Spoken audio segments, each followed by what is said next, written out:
I was in the kitchen about to go outside with my other siblings, and as I'm getting my water to head out, I hear the banging on the door. Right as we walked off the back porch, we saw a man with an AR-15 walking towards us and yelled, "Hey, there's kids back here." I was standing here at this wall, ironing my shirt, getting ready for work. And I was sitting in bed, nursing the baby, and the banging on the house, it was loud, it was rattling, it was a lot. I look out the side window that was open where my car is, where I expected to see my children, and instead I see unmarked cars with flashing lights. About that time, another banging happens at the door. And it just sounds like the house is about to fall down. It's so bad. We stop and I hold up my hands. I go, "What's going on here? What's wrong?" There was an agent standing right here, and the other agent literally with the gun aimed directly at me as I pulled the curtain back. And so as I asked who they were looking for, they said they were looking for me. At that point, I guess they said, "You're under arrest." And so I go tell Mom there's someone at the door, they're arresting Daddy. She said, "The FBI are here, they're arresting Daddy." And I was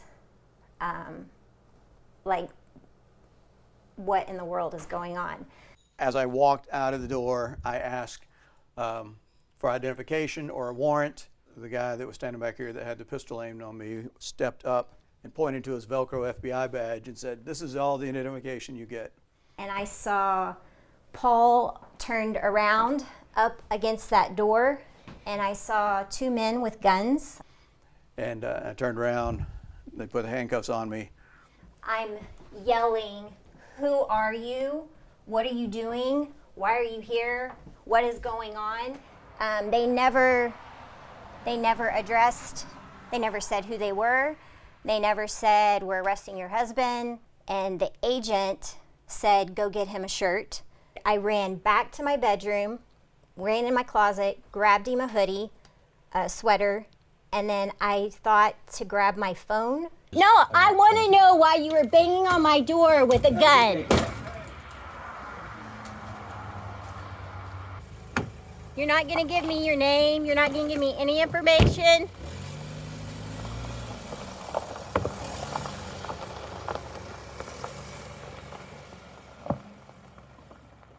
All the kids are in the living room. One of my children was sitting in that chair, curled up in a ball, with her hands over her head, crying.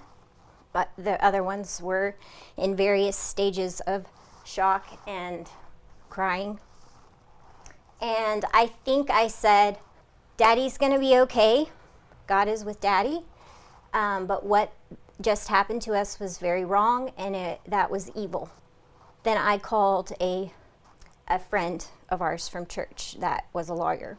We sat down on the couch, they prayed for us, and we pulled up FBI offices, and first couple of numbers we got were disconnected numbers, and they just kept leaving messages and just trying to find out information, trying to find out what happened. We spent the next 6 hours trying to figure out where he was. You just heard the story of how the FBI informed Paul Vaughn of the federal charges he is now facing.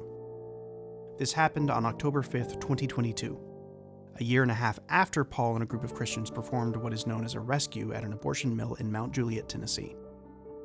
His case gained brief national media attention as Paul was featured by Tucker Carlson and Glenn Beck.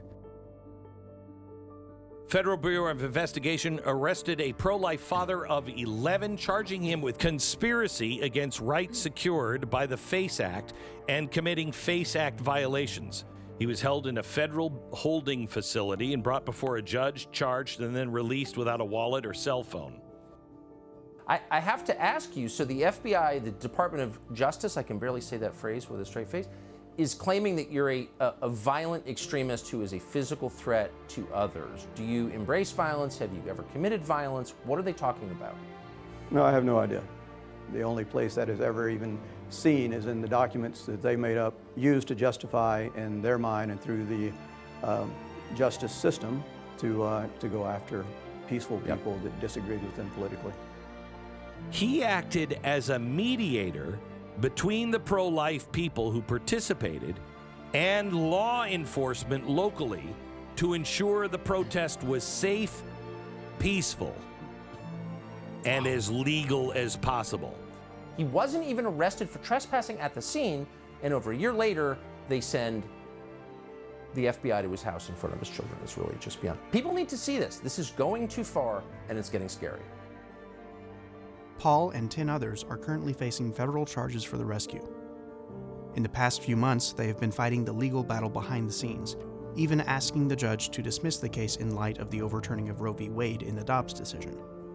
But the judge has refused to dismiss the case, claiming that the defendants are, quote, not the moral center of the universe. As it stands, the trial for this case is currently scheduled for this coming January. My name is Kyle Bradshaw. Paul Vaughn is my father-in-law. I'm working with filmmaker Bo Schultz. We want to use these stories to show that acting on your beliefs to defend innocent lives is good. With your help, we can stand against injustice.